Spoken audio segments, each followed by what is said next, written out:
I want you to look at the purpose attached to the coin. Look at the purpose attached to the coin. Look at verse 8.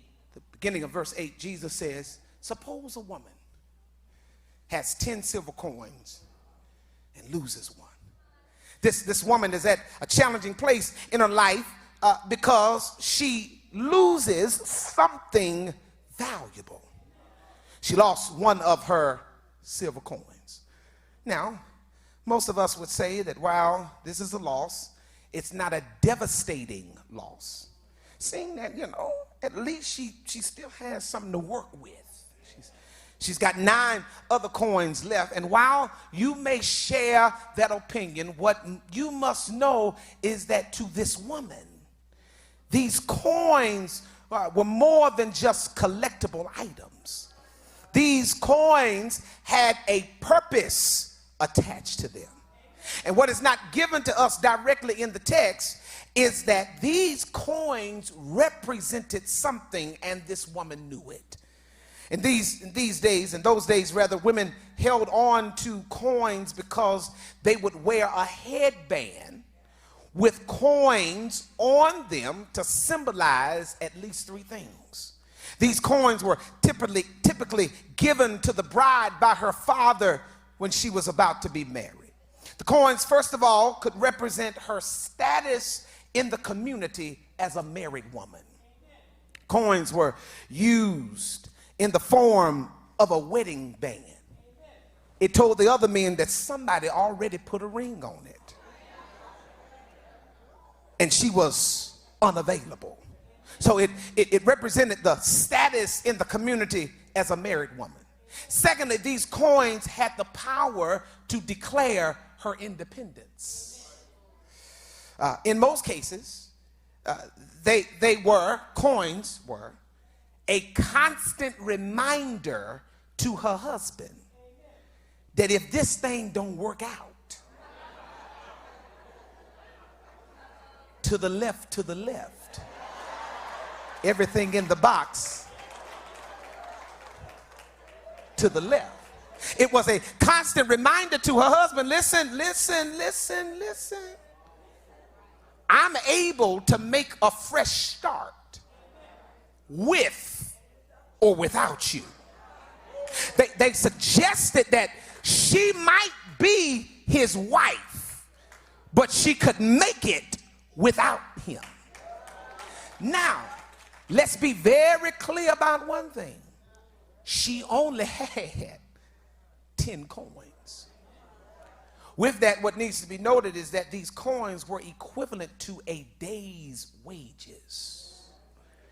Evidently, she had been able to only work for 10 days, or her father was only able to save up for 10 coins, 10 days of work. And though she or the father worked, what can be seen through this text is that she is living in what could be labeled as extreme poverty. She barely had enough to maintain subsistence. However, because she worked for it, or because it was given to her, she took pride in being able to have at least that much. Yet one day, tragedy struck. All that she had worked for or had been given was now in question because one of her coins went missing. But though it was lost, because she knew the purpose attached to it, the text says she searched.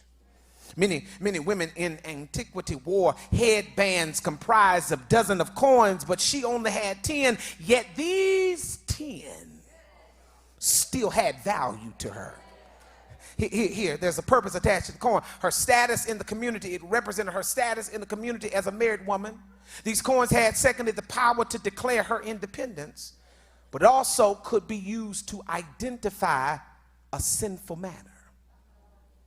When a woman had been guilty of unfaithfulness, something in the marriage, a coin was sometimes removed from her headband to tell everyone who saw her that she had done something wrong. In other words, these coins were there to bring glory to her. But as long as that coin was missing, her beauty would have been marred and incomplete. The loss of this coin based on these things meant that her presentation to society could potentially be marred, but on the other hand, the loss of this coin demonstrates how something she had been entrusted to manage, to steward, was no longer in her possession, but how did she lose it? This coin, of course, can't move on its own like the sheep could in the previous parable.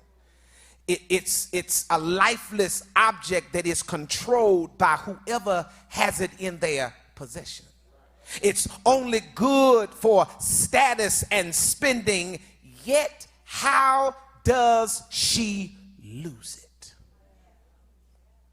That's a good question, ain't it? Y'all want an answer? I ain't got one.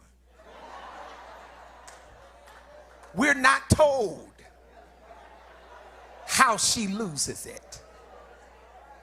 However, what we do see is that despite how it ended up lost, finding this coin was more important because it had purpose. Come on. Because I think what needs to be said here is this one thing.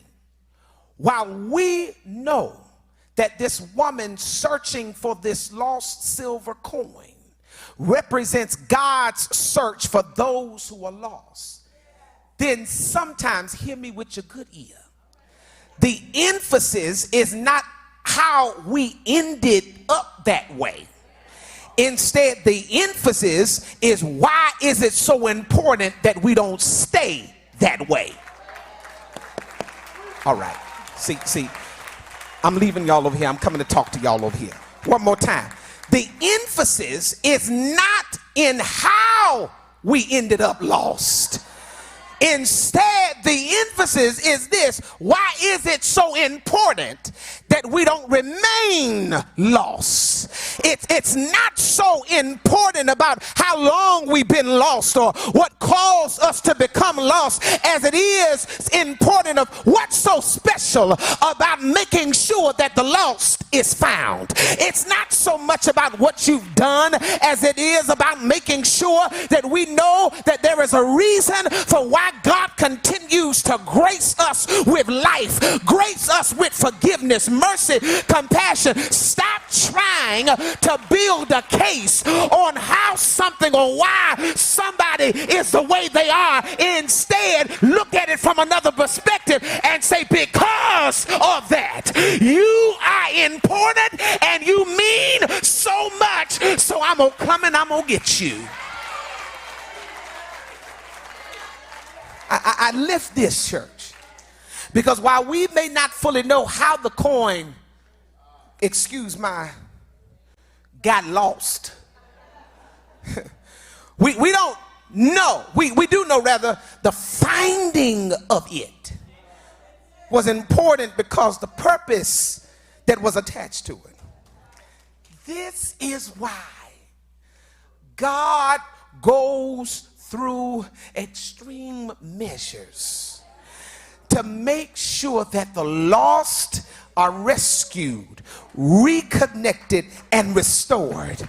It's because there is still a purpose attached to it.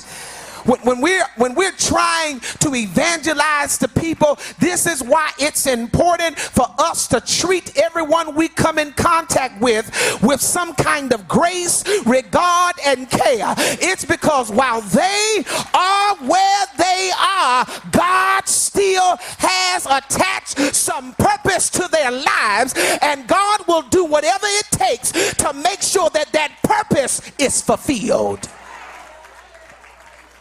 Finding you was important to God, because while you may not feel as if you matter to anyone else, you matter to God. And because you matter to God, your present condition can't remain what it is.